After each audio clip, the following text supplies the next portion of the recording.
kehidupan hati ni, akan sampai satu masa kita akan faham, hidup ni tentang betapa sayangnya Allah pada kita. Hidup ni tentang apa?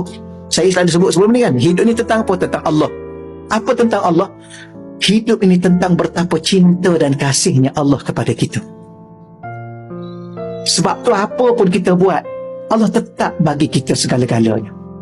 Apa kita buat? Dosa. Banyak dosa yang kita buat.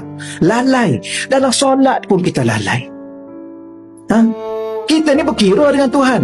Duduk kat masjid, tengok jajak tengok jam, jajak tengok jam. Baru 5 minit masuk dalam masjid. Tapi berapa ramai orang cukup berkira. Assalamualaikum warahmatullahi wabarakatuh. Zong, dah terus bangun. Duduklah sekejap. Ya, duduk di apa? Duduk di kedai boleh berlama-lama. Duduk di kafe boleh berlama-lama. Duduk dekat mana? Duduk kat padang bola berlama-lama. Duduk kat stadium bukan main lagi. Awal pergi, balik lewat. Tapi masjid tak datang. Apa yang kita faham tentang hidup ni? Dahsyatnya kita. Punya kita tidak hargai betapa cintanya Allah pada kita.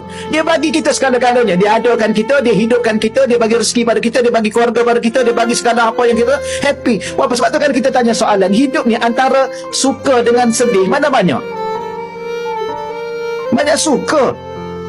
Gembira lah, gembira dengan sedih. Banyak gembira. Sehat dengan sakit, mana banyak? Banyak sehat. Makan dengan puasa, mana banyak? Banyak makan. Apa lagi yang kita tak faham? Cuba beritahu.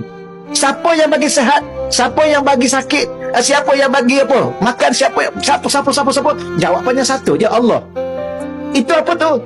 Itulah cinta Allah kepada kita. Itulah sayang Allah kepada kita.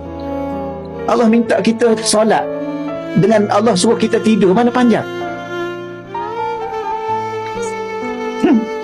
Subhanallah.